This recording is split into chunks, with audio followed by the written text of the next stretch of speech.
So, a shared interest group is a mission-driven, impact-oriented group of alumni that come together, literally just that, around a shared interest area. And tonight is the launch of a new group called the Yale Alumni Health Network. Yes, applause! Yay! We've been working so hard to pull this together, and I am so excited to introduce to you the chair of this group, who is a powerhouse of energy, Dr. Jamie Wells. I'll tell you just a couple of key pieces of information about what Jamie's been up to during her career. She practiced as a pediatrician in Manhattan for over 10 years, and she then went on into medical policy as the director of medicine for an educational advocacy nonprofit, where she published over 400 articles across the wide spectrum of medicine and health. She has dedicated herself to educating and mentoring the next generation, and in doing so, she has just taken on a very exciting next part of her career as the professor for the inaugural course at the Drexel School of Biomedical Engineering, Science and Health Systems. This is the nation's first degree program in pediatric engineering, and Jamie is helping get this started. So without further ado, I am thrilled to welcome to the stage Dr. Jamie Wells.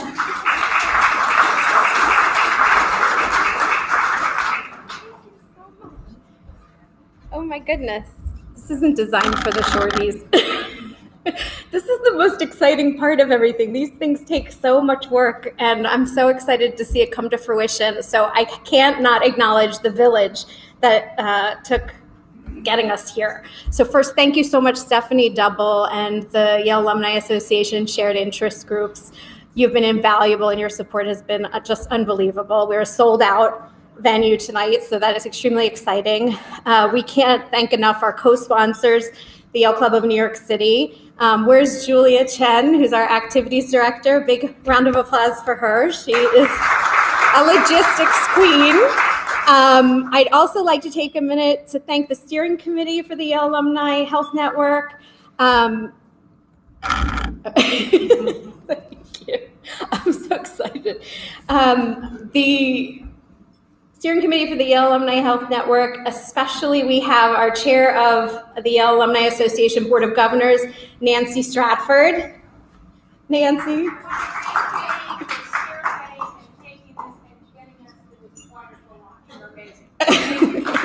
You're the inspiration. She's a phenom. Everybody's a phenom. So I've met the most wonderful people and gotten to work with such extraordinary interdisciplinary connections throughout the entire university and beyond. Where's Tom? Tom Oakladen. Where is he? We got to single him out. Dr. Christine Walsh. These are wonderful members of our steering committee who we wouldn't be here today without them. And we have some very special guests in the audience to acknowledge. Where is Dean Vince Wilczynski? Where'd you go? Stand up. He is the Deputy Dean of the Yale School of Engineering and Applied Science and the James S. Tyler Director of the Center for Engineering, Innovation, and Design. And I spent a wonderful afternoon up seeing what he's doing. He is just motivating students. He's spearheading so many things with regard to biomedical engineering and exposing undergrads to that. He's very involved in really just extraordinary innovation. So if you have a chance to support the engineering program, please go up to him, pick his brain, help him out to continue the wonderful work he's doing for the next generation, which only furthers our society. We also have a wonderful representation from the School of Public Health. Where is Dean Sten Vermond? Who is also a big advocate of interdisciplinary connections in terms of really furthering innovation. If there are any alumni from the School of Public Health, please contact Cornelia Evans. Connie, where are you? So go up to her to let her know that you're here. We can't thank everyone enough for just so much support all over, and please speak to our deans. In addition to Dean Kamen, who's availed himself after the conclusion of his talk to speak with everyone and answer questions. And now moving on to YAN, which is the funny acronym for Yale Alumni Health Network, but it just is what it is. So our mission is to break down silos in health-related disciplines to spur innovation and drive career development of our alumni at every stage. So who better to embody that mission as our first inaugural launch speaker than the Dean Kamen. So everybody applaud, because we'll get to the good stuff. We'll get to the good stuff, but before I get to the main draw, we want to hear from you. We want to do every kind of event. We want to help synergize and improve health and well-being and medicine and join all of the STEM. I like to call it STEM, STEMM. Sometimes the medicine gets knocked off, and I don't think that's my personal stance on that one. So you can contact me at Yale Alumni Health Network at gmail.com. We have a Facebook page. We're on every social media. You'll see a static slide after to contact Stephanie Double from the Alumni Association Shared Interest Groups to get in touch with her, to get on lists. And if you have ideas for events or you want to lead an event and get involved in our group, we would love to hear from you. So email me every 5 minutes. I'll respond. Maybe not every 5 minutes, but as a doctor, you wind up responding at all hours of the night anyway. So now that I've got the business of the evening underway, I want to shift gears to, what do you say about Dean Kamen? I could spend the entire time up here talking about it, and he would love every moment of that, right? Because honestly, you can't limit what Dean has done for this world. Honestly, my first encounter with him probably was almost 15 years ago, and whenever you have an encounter with him, he shifts your entire worldview. I never looked at an insulin pump the same. I never looked at a hospital environment the same. If you just stick strategically to the medical devices, every single thing that he is impassioned to pursue is about improving dignity in his iBot wheelchair that stands and rises to the level of a standing person. It can navigate stairs. It can go on sand. He did the robotic arm, cardiac stents. He really focuses on the human-centered side of design, and that's how you really ethically design and improve and advance the world. But I would argue that his absolute greatest innovation and lasting legacy would be his first programs. First is for inspiration and recognition of science and technology. I've had the rare pleasure of being a judge for his World Robotics Competition.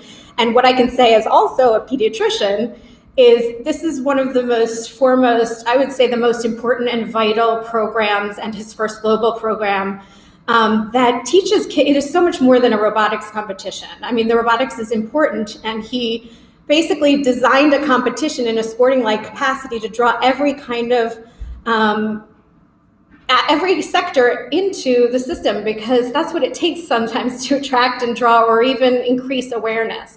So you have kids, he's increased women and minorities going into STEM. Hundreds and hundreds of thousands of kids have gone through his robotics competition. And what I would say from my pediatric aspect is, having had firsthand involvement in judging the competition and being a huge proponent of FIRST programs, is they learn international diplomacy. They learn how to work on teams. They learn how to solve problems. They learn that failure is just one more way not to do something. They have to advocate in their local legislature. I think it should be I think the FIRST program should be a part of every school curriculum in the country.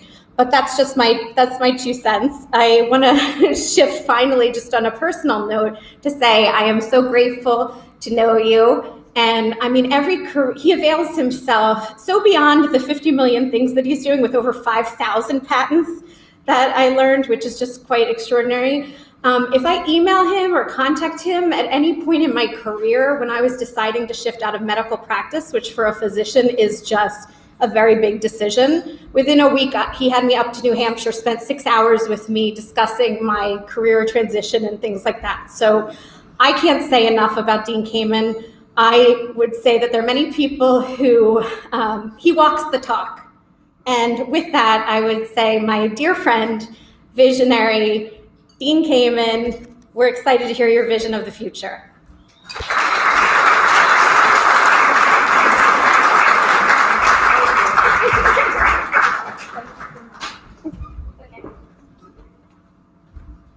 So sadly, that was not an introduction. Jamie did a way better job of giving whatever talk I was going to give than I could have done. So I think we're pretty much done. She mentioned the things that she asked me to talk about. I got pictures of them. I'll now be redundant. She even in particular pointed out, FIRST isn't about robots. It's about everything you said. So yeah, what she said, listen to her. But seriously, she did say to me, you're going to have a bunch of people there, and just so you know, the only thing that will ever induce me to stand in front of a bunch of smart people and make a jackass of myself is self-interest. A bunch of smart alums from Yale in New York, I'm assuming you either have a medical interest, which you said they'd be here, public health, medicine, one of my interests, or you're from the Wall Street crowd, in which case we turn you over and shake you to get more support for FIRST. But I figured New York is a cute little town to make sure we get more support. So I am here to shamelessly grovel and beg for your support for things that will not be done unless people that have resources and vision do them. The business community on its own, the government and the political community on their own, especially these days, are not going to do things like make FIRST available to kids all over. It's up to smart people that understand what the future is going to need. And I'm hoping you did a good job of putting those people in this room. You also pointed out Vince is here somewhere. The other reason I do this for the Yale alums is Vince has been one of the most extraordinarily, consistently committed people that FIRST ever lured into our net. And there's no exit strategy from FIRST. You get involved in FIRST, you're a lifer. He was a professor. He's a PhD in mechanical engineering. And he actually took a sabbatical, 25 years ago to help us really kick it off when we needed leadership. He's now on the board, a very prestigious board with CEOs of some of the Fortune 50 that support FIRST. He's on the board of our very new little thing called FIRST Global. It wasn't good enough that FIRST had a mission to maybe transition the US back to a place where kids do celebrate the superheroes of science, technology, engineering. You get the best of what you celebrate, and this country has become a place that celebrates sports and entertainment. So we formed FIRST to celebrate the real heroes, the people that do establish our quality of life and our standard of living. And over the years, he's probably the only professor type that's now on the board. When we formed FIRST Global with a bigger mission, let's become,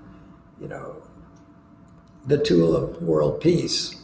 If we can get kids at a young enough age that, maybe we can teach them that they're all part of the same team before their parents teach them how to hate each other. Maybe we'll break the endless cycle of self-inflicted wounds because of your religion, your language, the arbitrary political divides. These kids are all on the same team at this point. There's 9 billion of them are going to be worried about global warming, water, food, cybersecurity, healthcare, education, transportation. And we need a global version of FIRST. We put one together, and as I'll show you some videos, Vince has been instrumental in that. So anyway, Jamie said, yes, you can talk about FIRST. And whether you said so or not, we talk about FIRST. But she said you have to give some background on some of the medical things you do, but in the context, we're certainly not going to go into the deep medicine, because if any of you are docs, you'll realize I don't know any medicine. I don't. We bring the technology to the medical community to give them tools that they might need, but I don't like blood. I don't like smelly little dishes. I can do without that. That's my brother's job. But I said, all right, if we're going to touch on things on innovation, which is what she said, Dean, it's about innovation. I said, Jamie, the only thing I know about innovation is it's about failure. Schools teach you what works, and the answer's in the back of the book. In fact, if you get it wrong, they give you an X, and you keep doing it until you get it right. So everybody leaves school, they all have their A's, they all know the answers. They all know the answers to the questions that have already been asked and answered. That's what a textbook's about. I can't think of anything in life more boring than knowing everything that everybody else has now proven they know too. That's why I never did very well in school. I'd rather ask the questions that haven't been asked, and I'd rather look for answers that nobody has. But there's a reason that after a few thousand years, they still call it Archimedes' principle, Newton's laws, and Maxwell's equations, because it takes some really, really great geniuses to unwind the subtleties of the universe and hand them to us. And that I do like studying. So I'm a student, but not the kind that looks for the answers to the questions in the back of the book. And I said, Jamie, if I were to talk about innovation, what I'd first tell you is it's mostly about failure, and something I know well. And it typically happens at the intersection of things that we might know in disparate fields, where each field is always incrementally getting a little better, whether it's aerospace or digital tech or you name it. You reach outside your field, and typically somebody sees the problem completely differently than you would in your field. They probably have different tool sets to look at that problem. And every once in a while, because of advances in a field that wouldn't be associated with the incremental improvement, they deliver something big. Unfortunately, the press and people and history forget the fact that you failed most of the time. Every once in a while, if one of them works, they think you're an innovator.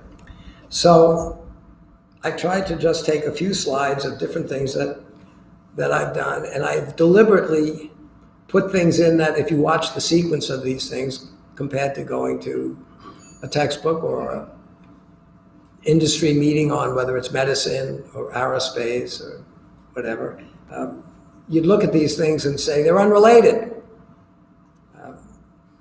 That's because they are, in a way. And I would tell you that my life, I think my strongest human characteristic is ADD. And I have two characteristics that I think have helped most of the projects in retrospect that I've looked at, that I've succeeded with. One is I never give up. I fail and fail and fail, but eventually you might get there.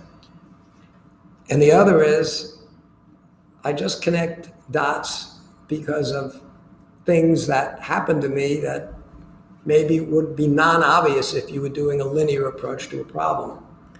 So I'm going to race through a few of those, mostly so that I can get back to talking to you about FIRST, and through FIRST, even as an example, FIRST Global, which emerged from it not to some linear thinking, but to an incredible happenstance of a meeting I had with Shimon Peres shortly before he passed away, in which he said after 15 years of him being our honorary chair of FIRST in Israel, where he by then had 1,000 teams, he's the guy that said, you can't keep this thing at this scale. You've got to make it global. And being a Nobel Peace Prize laureate, being a guy that was the prime minister of a little country in a very tough neighborhood, I thought he was probably right. And we asked him to be our first honorary chair, or our first chair. And he said, Dean, I'm 93. I said, fine, then you can be our honorary chair. And he said, well, of course, I'd be honored to be your honorary chair. So he was and still is in spirit. So I'm going to just take you, I hope, Jamie, it's a little touch of the things you asked for, and it's things I've spent time doing. I also know that Dr. Proper is here somewhere. He can vouch for the craziness of the first thing I did that became, let's say, a commercial success. Again, it was not done because I had this motivation to do business. I had an older brother, my mom's favorite son. When you got a Jewish mother whose first son is a doctor, MD, you don't compete with that. And he gets through med school and he's bouncing up and back between Harvard, where he was working with Dr. Proper as a young resident, and pediatric hematology, oncology, and boy, you got to be special to do that. And then down at Yale, where he was eventually a professor in both the med school and the grad school for many years, again, pediatric.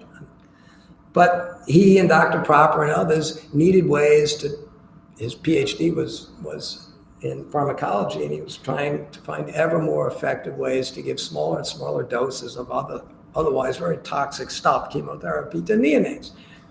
And the equipment built for hospitals is built for old people that typically need medical equipment. There weren't little tiny pumps that were scaled down to little tiny people. And my brother told me year after year, babies are not miniature adults. They need to be treated differently. So I did that in my parents' basement in New York and make little things for him. He used them. I think he was proud of them. He showed them to Dr. Proper and the iconic leaders of medicine in Boston. The next thing you know, they want to buy some of these things. I got to go set up a little company to make some of these things. And it was not to make money. Fortunately, the kind of stuff my brother was doing was very rare diseases among babies. But the docs, Dr. Proper and others, realized that if you could make a small battery-operated device, this is close to 40 years ago. I started building them when I was in high school. There's another application for them that's the other extreme. It's the most common need for the chronic infusion of any drug, and it's called insulin and diabetes. So we transitioned from giving these pumps to the people that needed them for their research to creating the industry of insulin pumps. That's one of the first ones, nothing special except that picture's almost 40 years old. I don't know if any one of you want to show me your 40-year-old cell phone. From that, I started making bigger devices to treat patients and get them out of the hospital. The theme of all the stuff I did in medicine was a hospital is no place for sick people. And you got to get them home. They feel better, they do better. And if you put somebody in a dialysis center, it's a really horrible way to spend every other day of your life. So we didn't invent peritoneal dialysis, but another major company that I started working with, because we sold them the insulin pump business, said we need some help. We'd like to improve peritoneal dialysis. So we made a little box. You open the door on this thing, and you put a little cassette in there, and a patient can dialyze themselves at home. Now, this again is 30 years ago, and we were categorically told, you're out of your mind. A patient is not going to give themselves essentially life support alone at home. Yeah, whenever I'm told we're categorically never going to do something, I always think that was a definite maybe.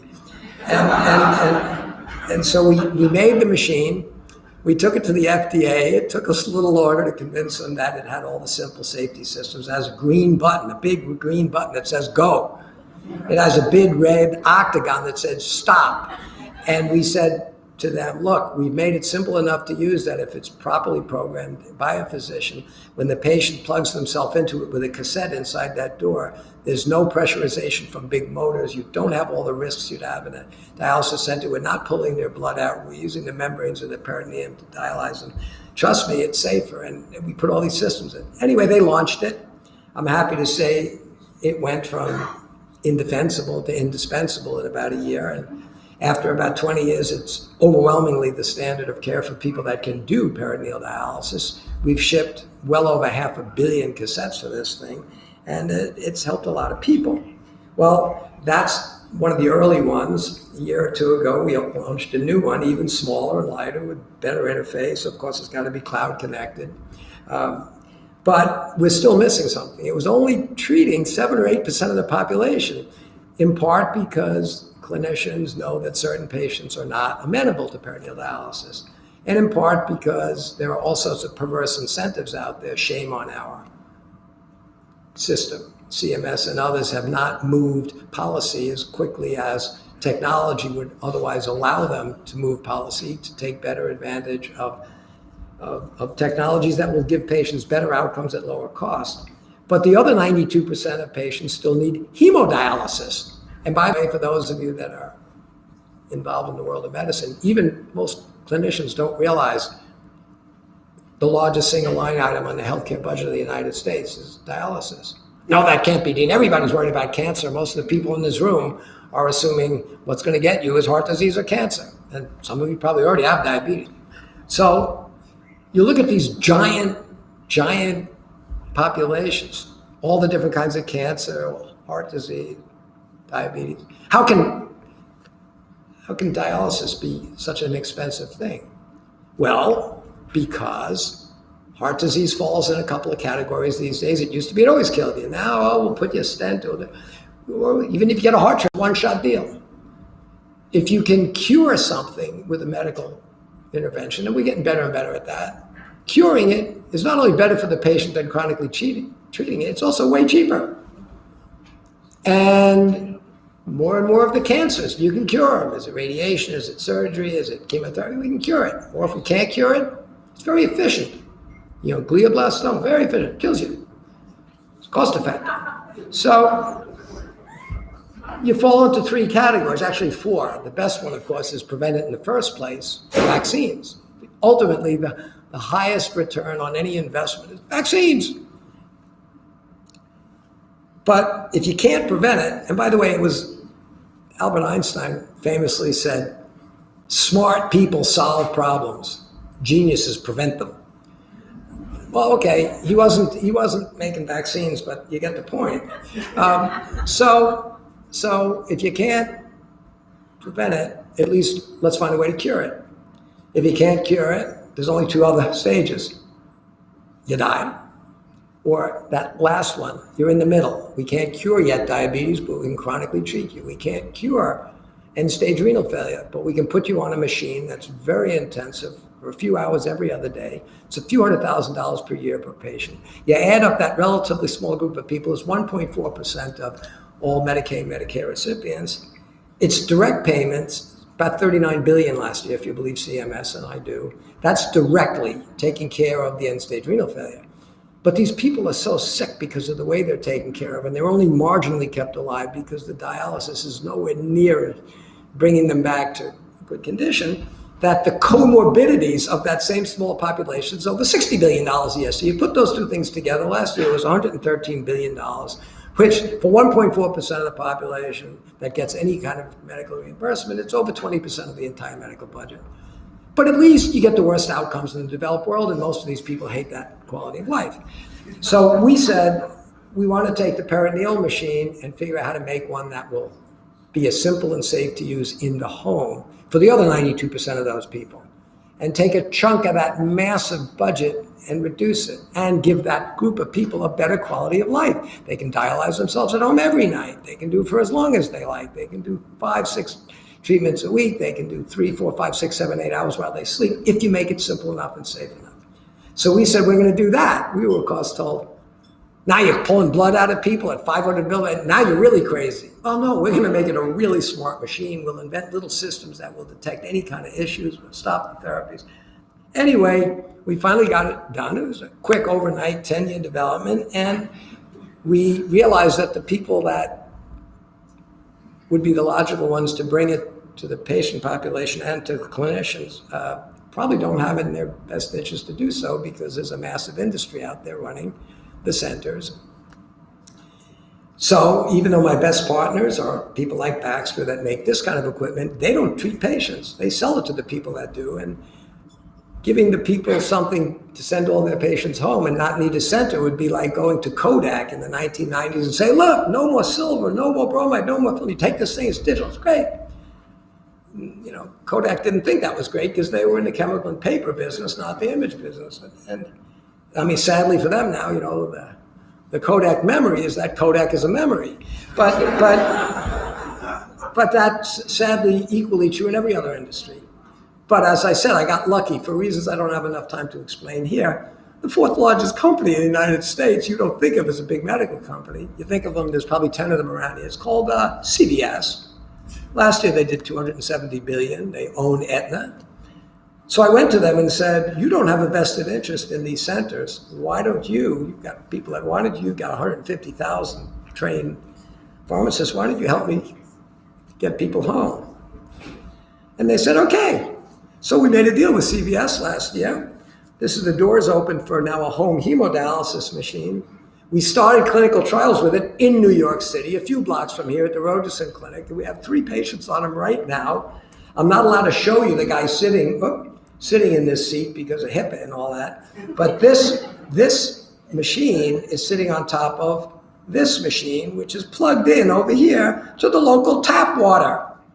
Because once this guy leaves that hospital where he was being trained at Rogerson and goes home, the machine, you saw the doors open, has the artificial, it has all that stuff, but it needs a few hundred liters of water every day, and not potable water.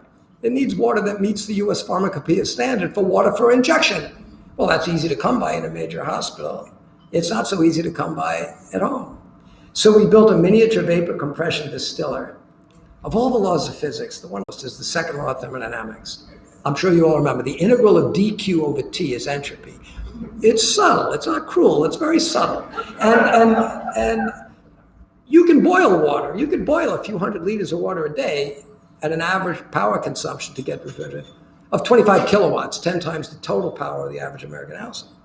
But if you boil it at one temperature, you put all that energy in, you get the heat of vaporization, but then you compress it at a higher temperature than you boiled it because you did work on it. Remember, work is an integral of PdV. You compressed it. It actually got hotter than it needed to be to go into a vapor phase, but it will turn back into a liquid at that higher pressure. So on that high pressure side of that compressor, you put a counterflow heat exchanger to extract all that energy, run it into the inlet water coming from your tap. It'll spontaneously, at the low pressure side of that compressor, vaporize, giving up all the heat in a continuous process to out of the machine pour a few hundred liters of medical grade water in a machine that has essentially one moving part in the compressor, magnetically levitated, hydrodynamically balanced.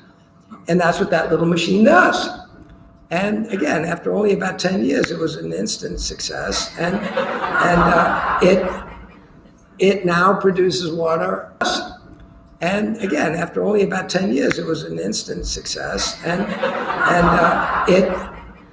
it now produces water with less power consumption than a handheld hairdryer. And we have 3 patients right here working on these machines. We expect the FDA approved that trial. If things go well, we will finish a trial by June, and sometime next year we will start putting these units into patients' home, which will transform their lives for the better and start to take a big bite out of a massive cost of healthcare in this country, because it's at the intersection of technology and there's more thermodynamics and pumping systems in here than medicine, but we don't do the medicine. We just listen to what they need and try to bring whatever is the best technology to help them. So we're very proud of this thing.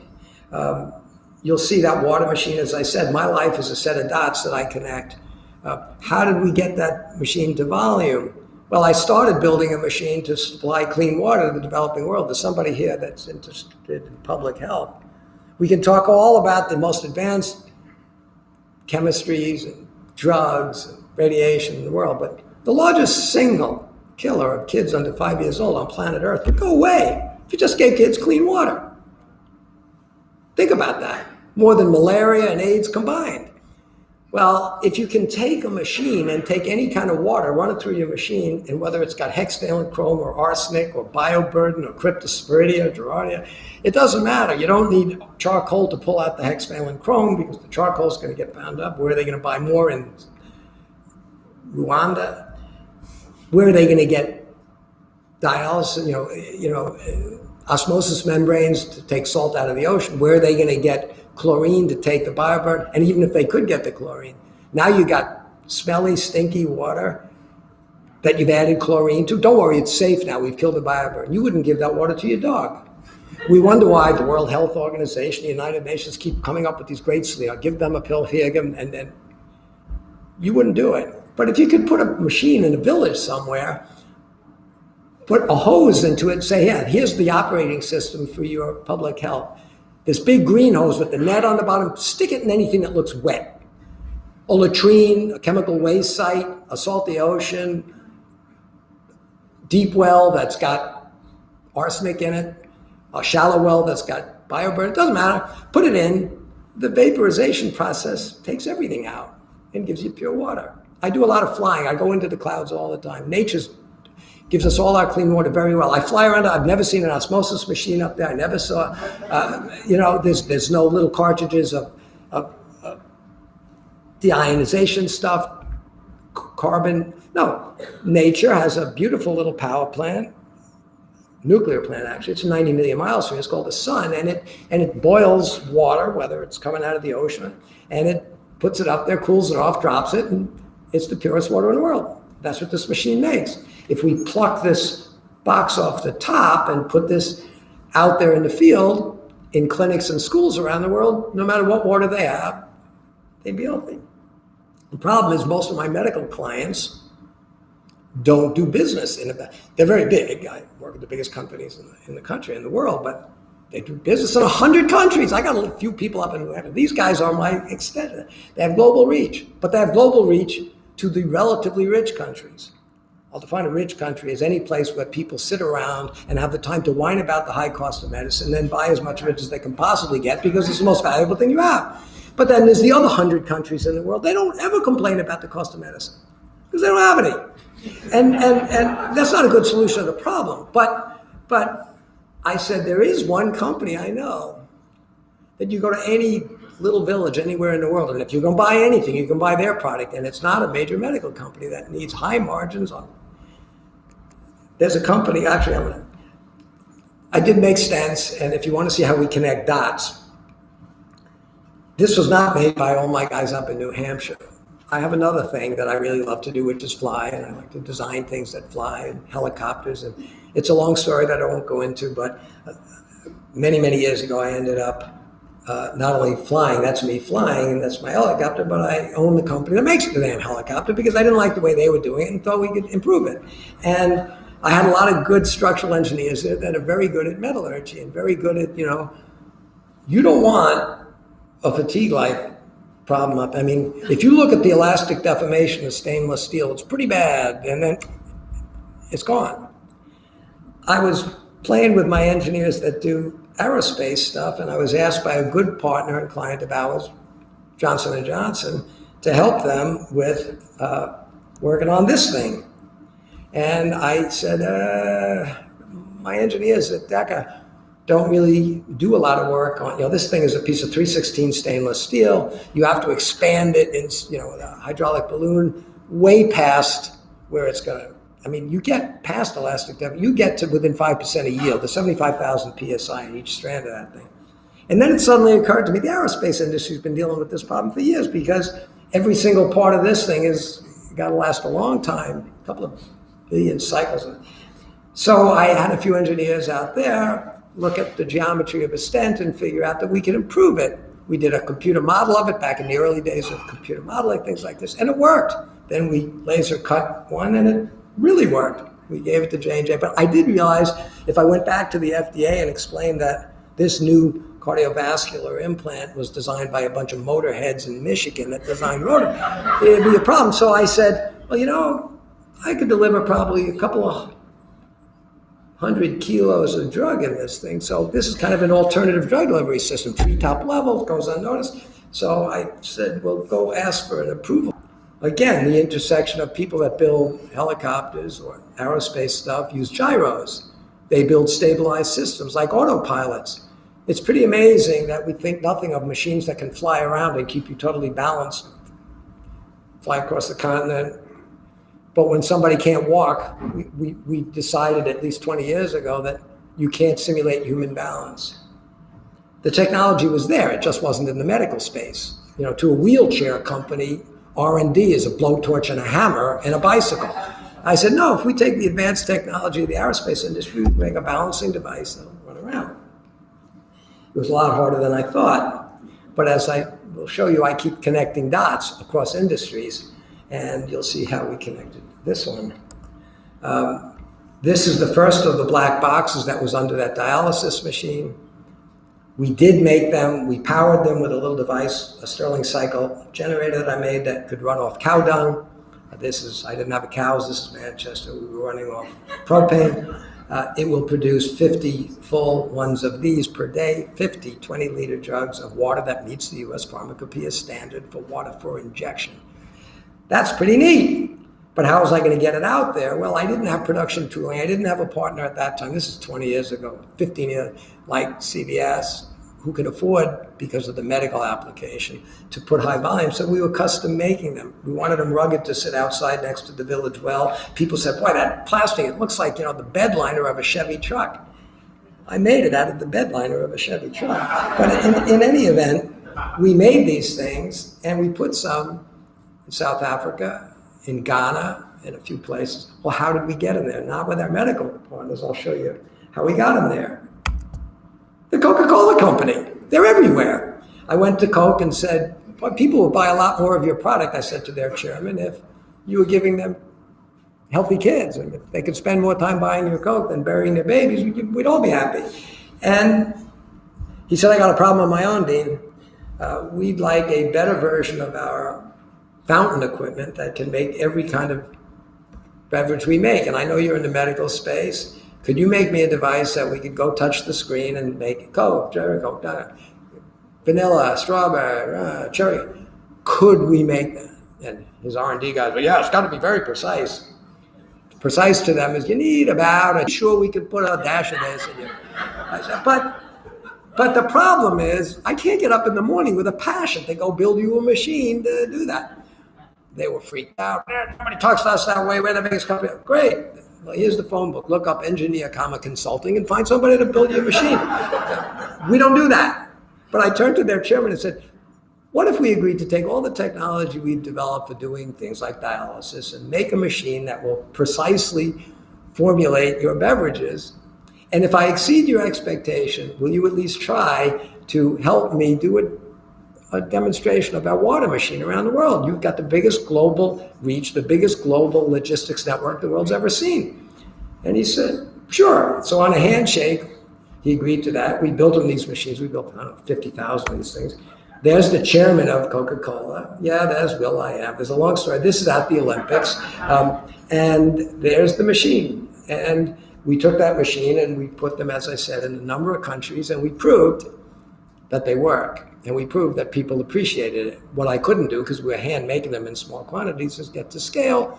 But that's why, as you'll see, we connect the dots back. And if I take the dialysis machine off this thing and now make enough of those bases to do the clinical stuff, maybe we can draw the price down low enough that with the proper partnerships with global organizations that care and get it and see the need, maybe we can revisit that. Because as I told you, I never give up. 10 years, try again.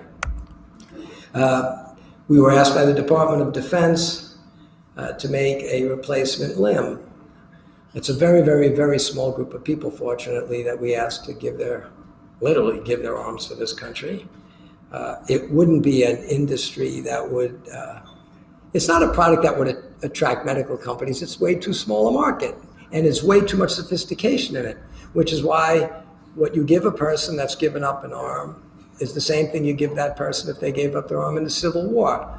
In the Civil War, they gave them a wooden stick with a leather strap with a 2-pound hook on the end of it. At the end of the current conflicts, an IED or something took an arm off somebody, we don't give them a wooden stick and a leather strap and a 2-pound hook. We give them a plastic rod with a plastic strap and a 2-pound hook. And we were told by the guy that was running DARPA at the time, I want to bring one of these young people up here, put him at your desk in New Hampshire, and I'm going to put a raisin and a grape on this table.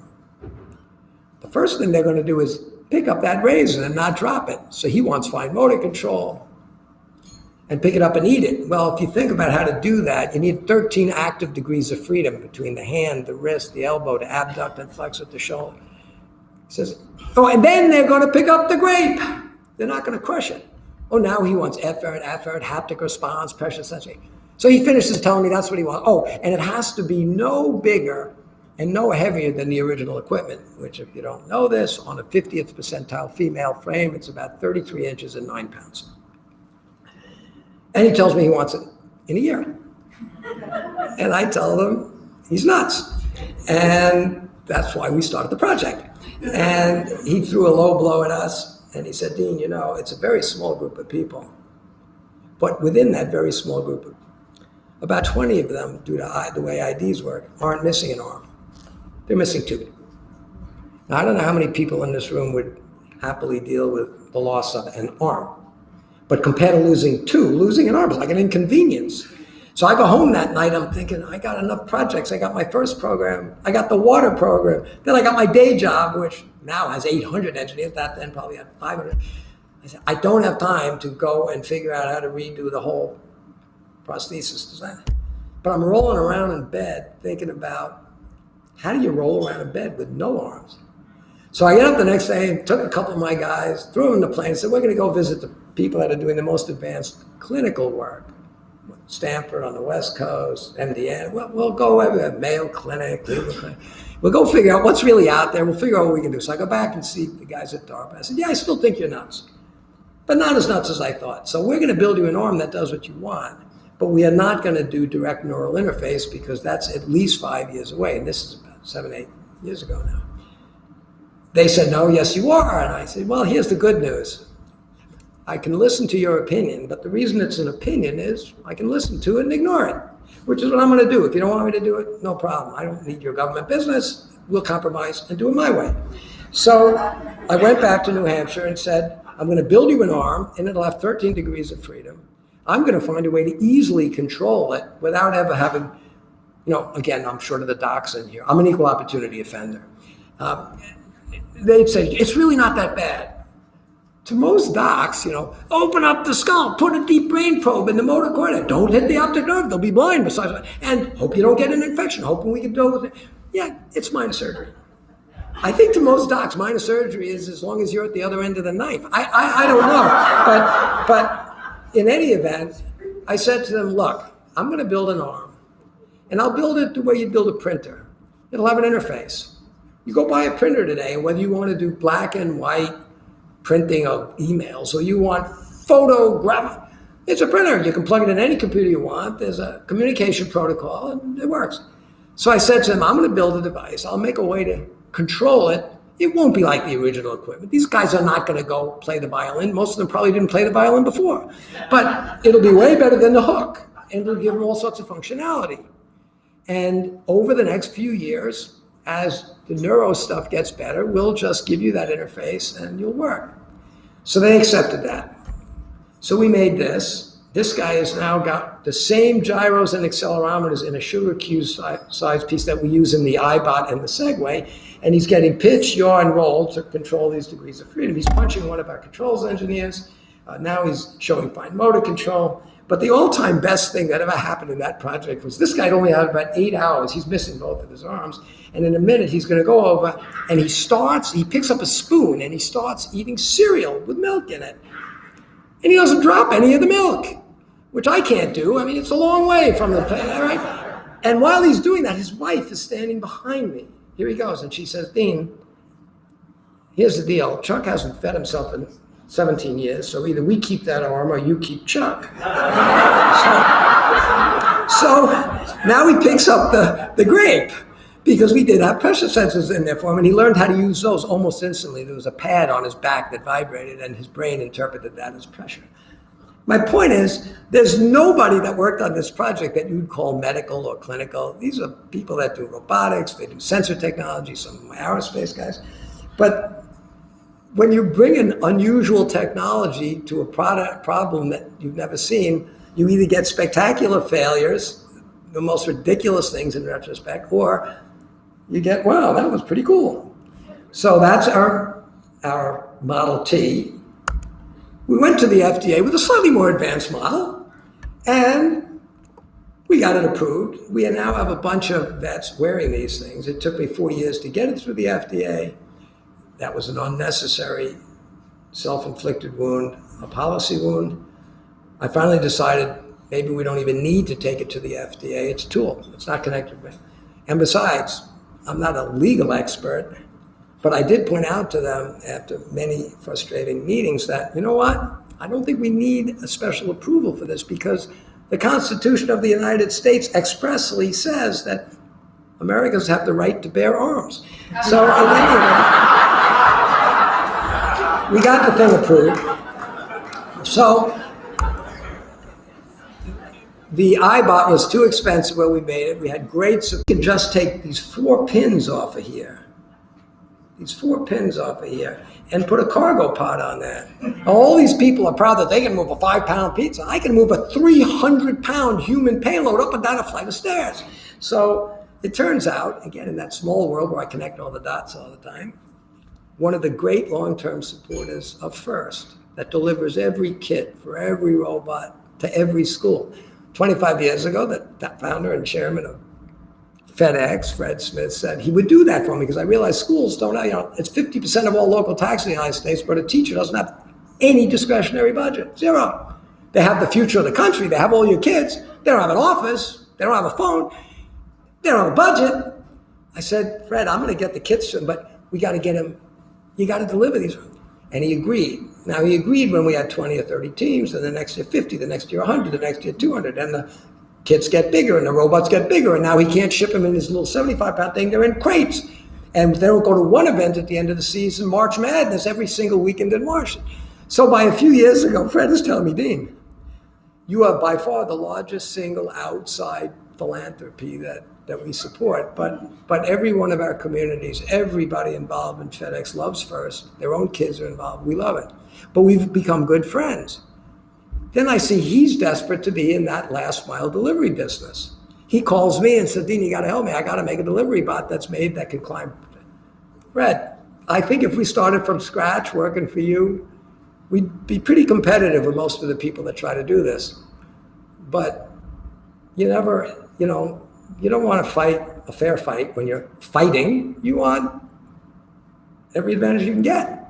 I said, Fred, if you want the best delivery bot, while I think we could start from scratch and give you something, why don't we leverage the few $100 million we spent, the 500 units that have 10 million hours of operation on an FDA-approved power base? We'll just take the seat off it and turn it into something, which, by the way, is now this is the cover of a magazine. The iBot is back, but we took the seat off it. This is where the seat went, and we put this pod on. I could show you a little video they made of it, but it's driving around the neighborhood. It climbs stairs. It's unbelievable, and he needs many, many, many thousands of these things, which will drive the cost down and make the availability higher. So anyway, we're excited about that. And if you wonder, what does FedEx, robots, medical device, what do they have to do with each other?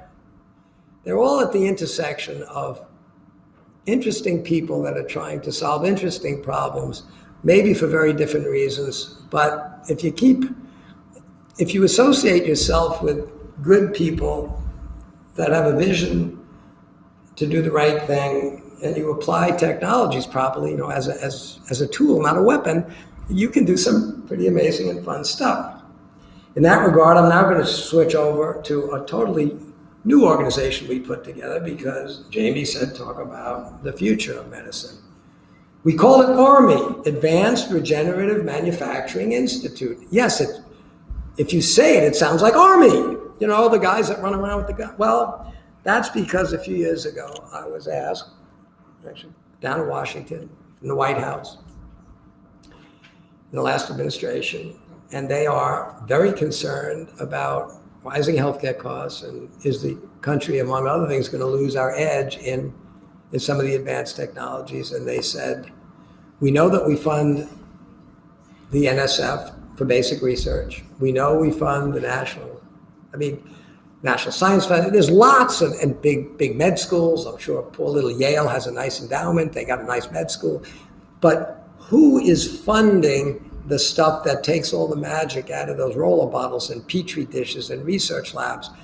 If you 20 years ago, you look at a picture like this, well, I'll say, anyway, they said to me, we'd like an engineering group to go in there and figure out what, if any, of the advances in basic science that are so tantalizingly close that we can scale them up to make replacement human organs, make a pancreas for diabetics, make kidneys so you don't need dialysis. Yeah, all I could think of is I could work really, really hard to put myself out of every business I've been in, which I want to do because nobody's going to slow down tech. Your choice is not don't do technology. Your choice is you're either going to be on the technology bus or you're going to be under it. Those are the two choices you get, and I'd rather be on it.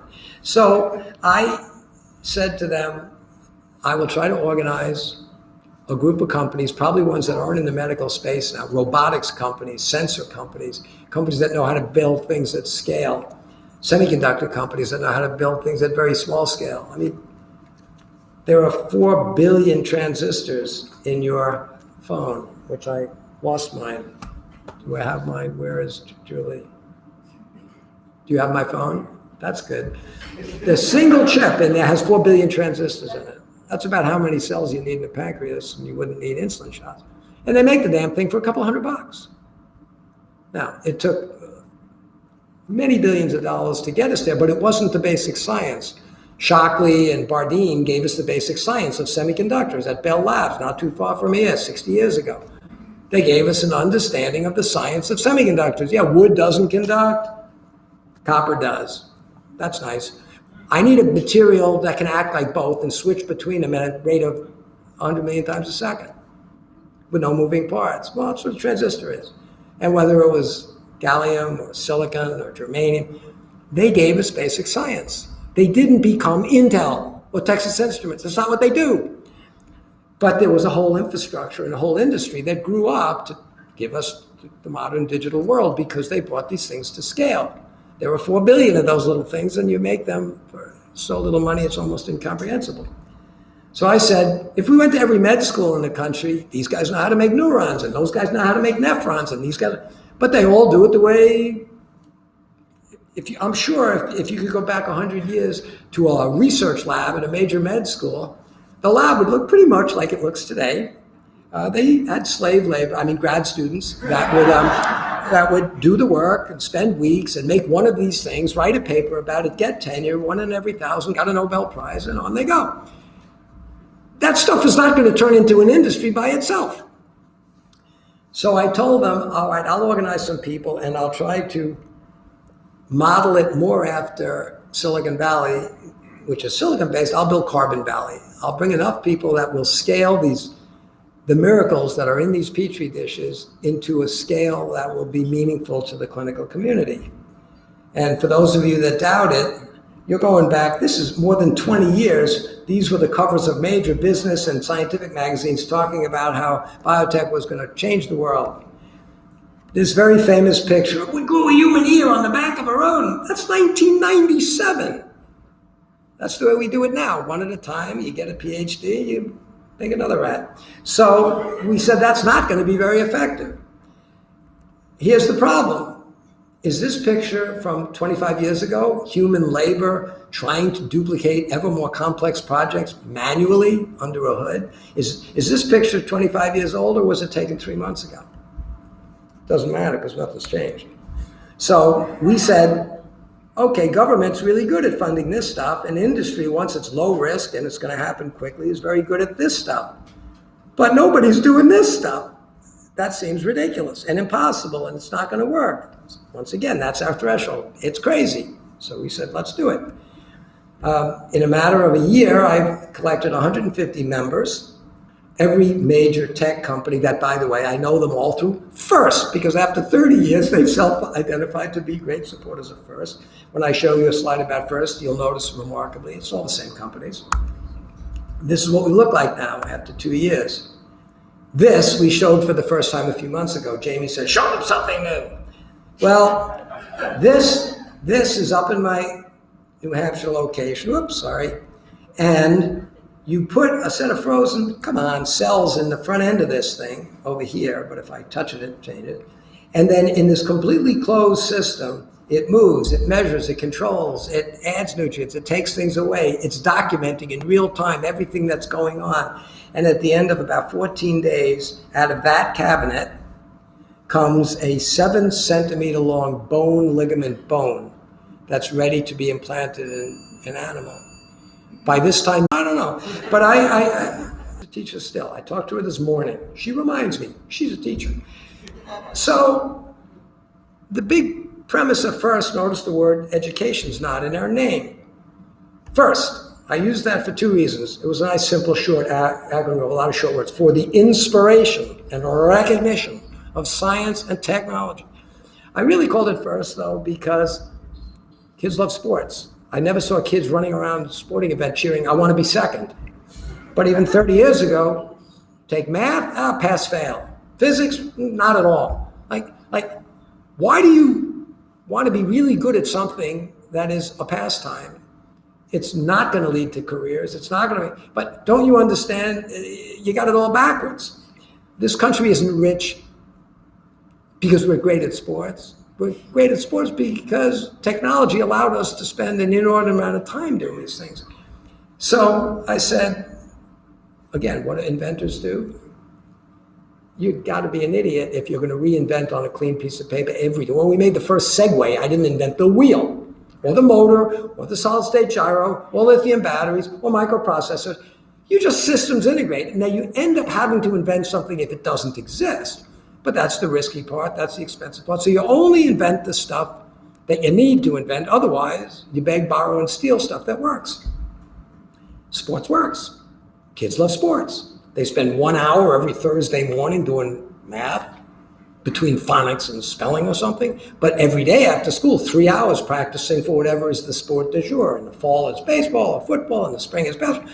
Well, which are they going to get good at?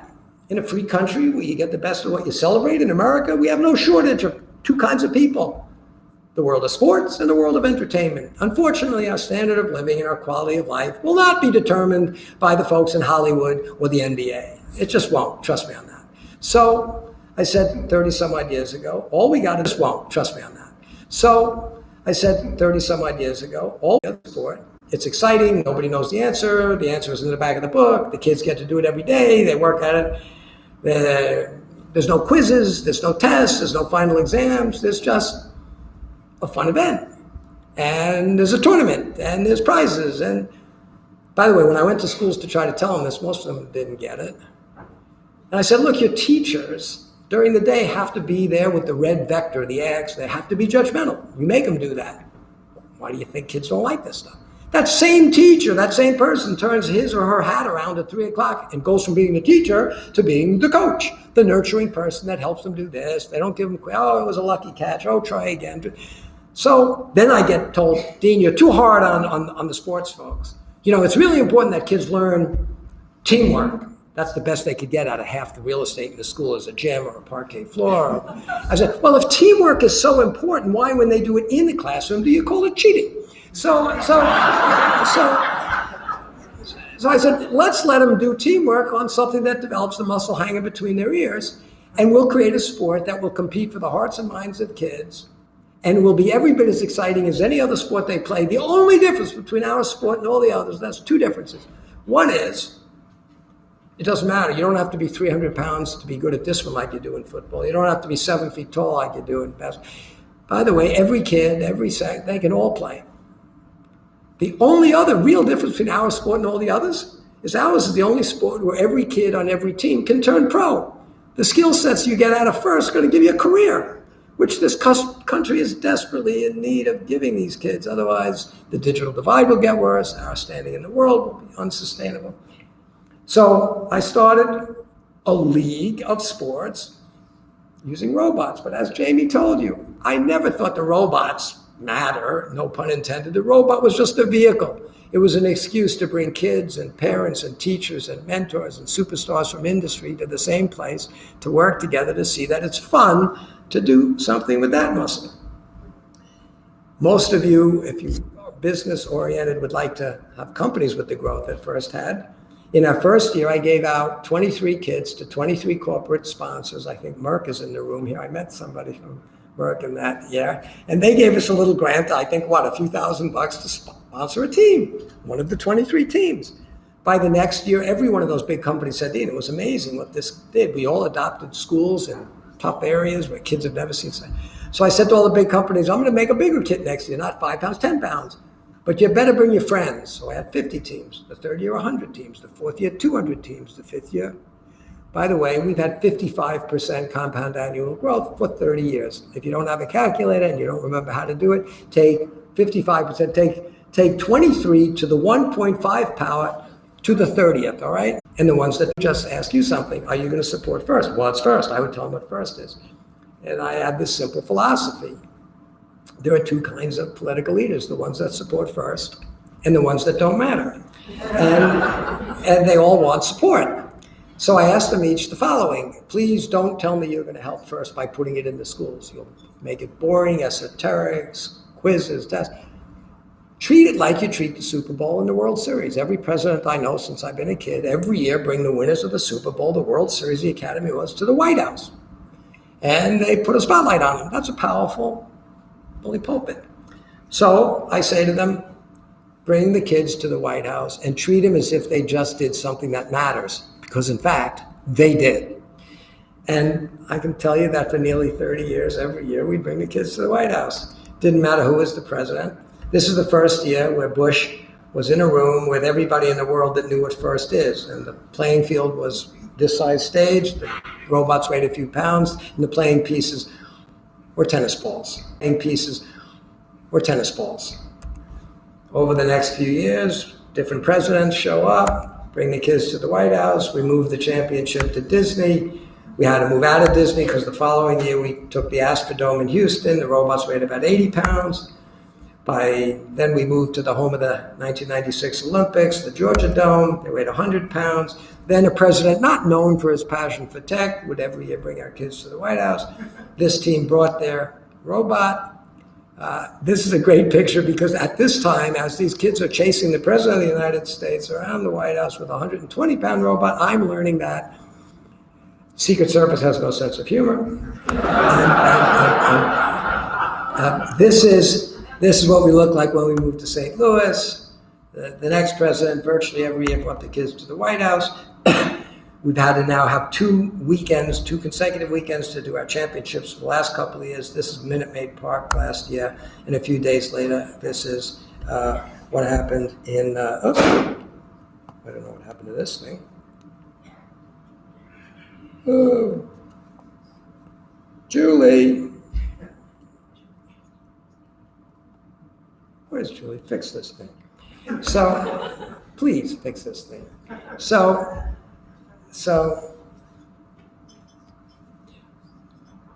another one of those things that I'm told, you'll never do that. A company that protects its brand like no other, maybe than Coke, is Disney. And there's no piece of their brand that they protect more than Star Wars. And I've been saying, kids say they hate science and technology. And for 30 years when I go to schools, they say, yeah, we all hate science. We all hate science. Like Star Wars. You all hate Star Wars. Oh, no, that's different. So you say to a kid, what's the difference between science and science fiction? Well, they love science fiction, but what's the difference? And finally you say to them, the only difference between science and science fiction is timing. Every generation has their science fiction. Jules Verne and H.G. Wells, they were going to put people in machines and send them to the moon. Well, that's ridiculous. But in the 50s, you were going to be able to talk to that's ridiculous. We were going to clone people. Anybody watch Terminator? So I've been asking Disney year after year, you got to work with us. Now, by the way, remember that arm I showed you? It said in it the Luke arm. Why did we call it the Luke arm? Because all my engineers, when we started that thing 10 years ago, said, remember the first episode of Star Wars? Because all the engineers grew up with that stuff. He said, and we find out that in the very first episode, when we thought he lost his arm to the death row, it turned out it was a prosthetic arm. So we said, we're going to be inspired by the Luke arm. I was told by our IP people, you call that thing a Luke arm in public, I don't care that the Department of Defense is funding it, you're going to be in trouble with Disney. Disney's been great to FIRST. Disney's going to be very proud. You better not call it the Luke arm. I was told by every lawyer we knew, don't call it the Luke arm, so of course we call it the Luke arm. And finally last year, Disney said, we're going to help you. We love FIRST. We've hosted your events. And I said, well, you've got this guy, Luke. He's a little older now, but he should help us. There he is. At face value, FIRST is a robot competition, but at the end of the day, it's so much more than that. I'm very excited to announce that Disney and Lucasfilm are teaming up with FIRST as part of the Star Wars Force for Change philanthropic initiative. My favorite thing about FIRST, my students are learning how to work together, they're learning how to be leaders, and also to express themselves. The FIRST Championships! May the Force be with you! Star Wars has always been a leader in the latest technological developments. Now with the Disney Imagineers bringing Star Wars to life with Star Wars Galaxy's Edge, this is a really exciting year for the saga. This year, Star Wars Force for Change is working specifically with FIRST to inspire their youth community to use their technology and robotic skills to be forces for good. Together, we'll bring hands-on learning opportunities and mentorship to more young people around the world. So, of course, for those of you that are old enough to remember the first Star Wars, that's Mark Hamill. That is Luke Skywalker. Anyway, as I said, the dots of my life always eventually get connected. Most of you, if you're business people, would like companies that had the kind of growth that First has had. If you think I drink my own Kool-Aid, outside organizations, little ones like, the Rockefeller Foundation paid Brandeis, and the Ford Foundation upped them and paid them even more to do longitudinal studies of the impact of First on kids. And these aren't 2% and 4% and 9%. They're factors of 2.5, 4, 9. 400% change in girls. We have a lot of all-girls team back up. You look at this stuff, and then you say, we need to go build First Global. So now we're only going 3 of this, 30 years of this. But a few years ago, after committing to Shimon Peres, we do this, I went to a friend down here in New York. By the way, his name is John Kamen, unrelated to me. It's the only other Kamen I've ever met. We're not related, but he is a world-class producer of impact videos. I met him because he asked me to participate as an iconoclast with, a number of years before that, Paul Newman and Robert Redford. And I come down to see him and said, I need a video. It's got to be 2 minutes or less, John, and it's not going to say what First is. Yes, First is robots and scoring. And John, it's easy to know what First is. You come every year to our events in New York City, like the community leaders, government leaders. They need to give kids this opportunity. And John, it's never been about the robots. We don't use kids to build robots. We use robots to build kids. He's sitting there frankly taking notes down in the 23rd. And he says, and I said, so it's not about the robots. You got to give me the stars there. It's another long story, but they're going to make a whole episode in the next few weeks about getting their kids on the first teams. But I said, John, I need some help. Dean, I know what you need. And I don't need one of those voices to explain why the world needs First, why every kid deserves to be in First. I don't need those. I need a 7-year-old girl. And he gave me this.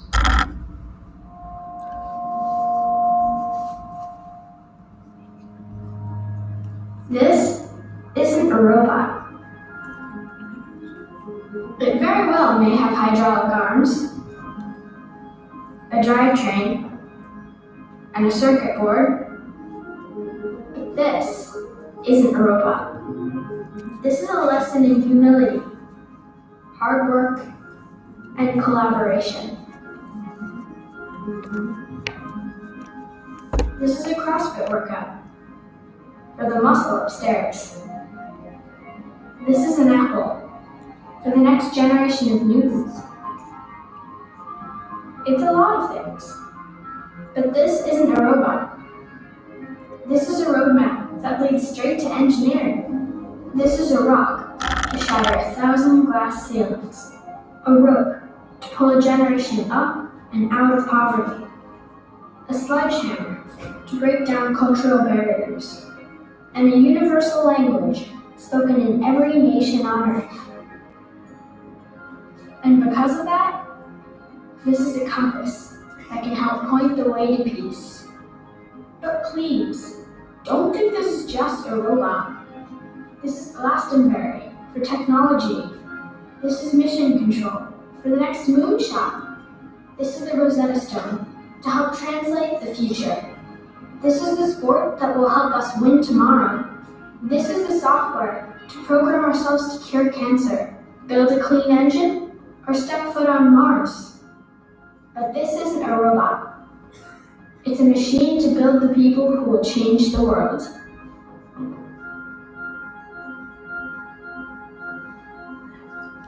So before Jamie puts the hook on me, I'll tell you, did that work? Did I get one team from every country to a new organization, not First, but First Global, to send one team per country, like the International Olympics, to compete?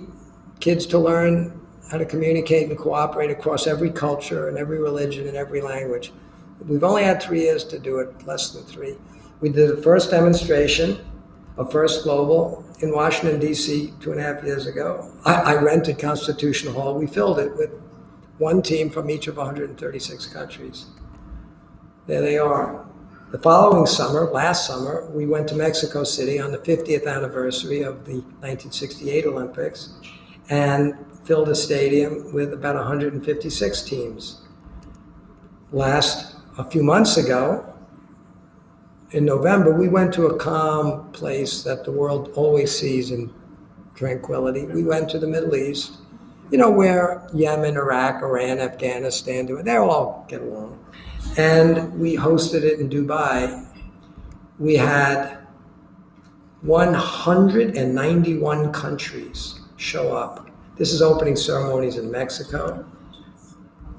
This is Dubai. This is opening ceremonies. The theme was the environment and energy. They spent a few $1 million like amateur hour.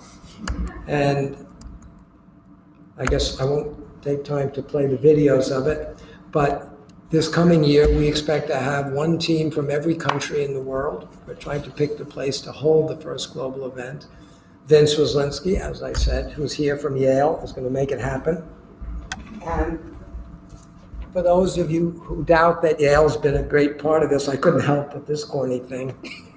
Vince, Yale's secret weapon for FIRST and FIRST Global, literally wrote the book on robotics. This is a book about how teams at FIRST do what they do. It's a fantastic, very visual, very impactful vignettes. Every chapter is another school with another story, but it was written by Professor, Dean, call him whatever you want, a force for FIRST, Vince Waslinski. Thank you, Vince, but that's what we do. And if there's anybody, if there's anybody among you that doesn't think you should be supporting FIRST, you probably need the kind of clinical attention I can't support.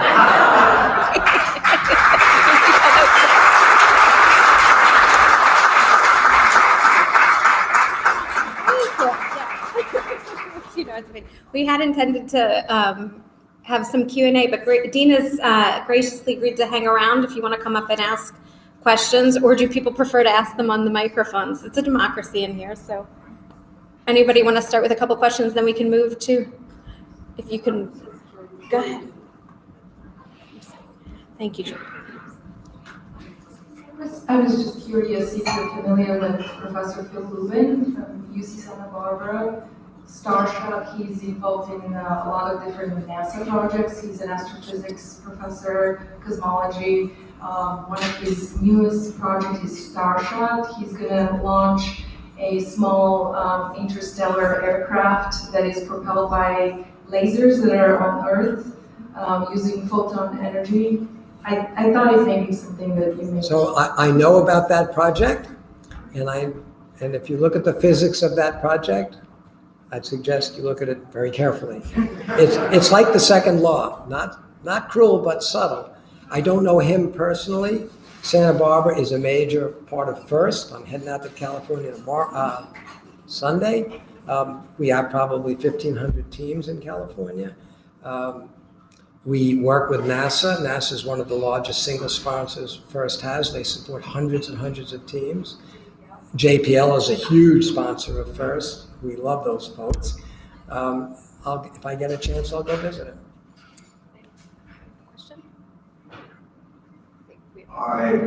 Is there any relationship of this to the virtual reality games we're now seeing the electronic games where the teams sit in front and have these very competitive games?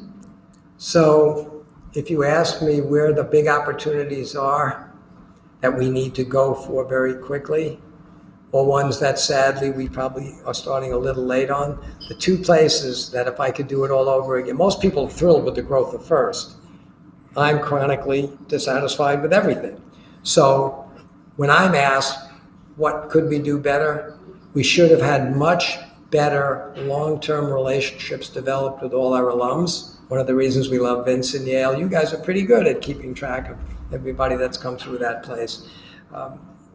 FIRST should be better at keeping its family together, even after they leave FIRST, even after they leave universities. And the second thing I'm a little frustrated by is we of the 3,700 corporate sponsors we have, every major tech company, I mean, whole regionals are sponsored by Google and Apple and those guys. But we've never gotten close to a company that does the development and distribution of the gaming side of things, because we think the appeal to our kids and do it is very easy. There's now a 30 or 40-year history that says if you give people 3 hours and you give it to them every other day, you can keep them alive. After talking to a lot of these patients, we realized, one of them actually said to me early on, Dean, when I was told I'd have end-stage renal failure, I was told I'd need to go on dialysis while I waited for a kidney. I thought dialysis would extend my life. I now realize dialysis is just extending my death. The answer to your question is, what do you need? About 3 hours, about every other day. Will I sleep? The longer you make that treatment, the more slowly you pull your blood through, the more completely you clean out your system, the healthier you're going to be, the better you're going to feel. And if we allow you to do it in your own bedroom, with your own machine, that makes copious quantities of the right kind of water. The principle that we used here was give the patient the capability to give themselves as much as they need to feel good, because the marginal cost of doing it every day, if it's your own machine, the marginal cost of doing it for 7 hours while you sleep instead of 3 hours, there's no marginal cost to that. So he lives 50 miles away. He said, for the last time tomorrow, because I'm not leaving without that machine. I know how to use it now. It's going to be in my house. And a couple of days later, he tweets or he texts and he says, it was a Friday night. He said, I'm at a karaoke bar with my wife. I've been on dialysis for 11 years. During that 11 years, I never felt healthy enough to go out to dinner with my wife. And I always had to watch so carefully what I drink, because besides other things you're taking off dialysis, it takes the water balance up. He said, I went back for a checkup and my doctor said, quote, go have a beer. So this guy dialyzes himself pretty much every day. He does it pretty much for a long time when he sleeps, and he's feeling great. We think that will be more the rule than the exception, and we're trying to scale this up as quickly as we can. Thank you so much. Thank you. Thank you. And feel free to come up and ask Dean anything. He's here.